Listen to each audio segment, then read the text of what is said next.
वो लोग जो किसी का बुरा नहीं चाहते, अल्लाह ताला उनको ऐसी मंजिलें अता फरमाता है जो उनके गुमान में नहीं होती। हम ऐसे मुनाफिक लोग हैं कि किसी की तकलीफ़ को उसके गुनाहों की सज़ा समझते हैं और अपनी तकलीफ़ को आजमाइश। दुश्मनों से ज़्यादा हमारे वो दोस्त ख़तरनाक हैं जो मुनाफिकाना अंदाज में हमारे जज्बात से खेलते हैं। थोड़ी देर के लिए कब्रिस्तान जा और ख़ामोशी से बैठ और उन बोलने वालों की ख़ामोशी को देख। ख़ामोशी का मतलब लिहाज भी होता है और लोग उसे कमज़ोरी जान लेते हैं।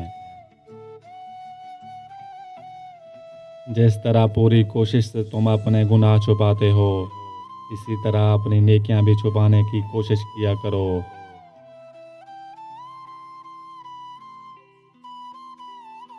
जब यकीन अल्लाह की ज़ात पर हो, तब हर चीज़ की परवाह करना छोड़ दिया करो, क्योंकि वो ज़ात किसी को मायूस नहीं करती। काम सिर्फ वो करें जो आपका दिल चाहे। ज़ोर ज़बरदस्ती से जो काम करेंगे उसमें परेशानी ही है। सब्र रखें, अज़ियत अजर बन जाएगी। किसी के सब्र को इतना मत आजमाओ कि वो सब्र को ख़त्म करने के बाद सब कुछ ख़त्म कर दे।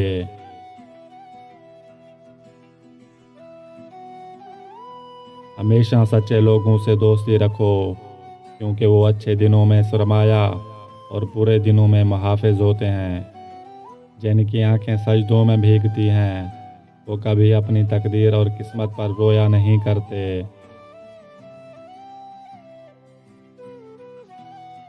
जब किसी ज़रूरतमंद की ज़रूरत पूरी करो तो फ़ख्र नहीं, शुक्र करो कि रब ने उस काबिल बनाया कि उसकी अताओं को उसी की मखलूक में तकसीम कर रहे हो। जो जुल्म के ज़रिए इज़्ज़त चाहता है, अल्लाह उसे इंसाफ के ज़रिए ज़लील करता है।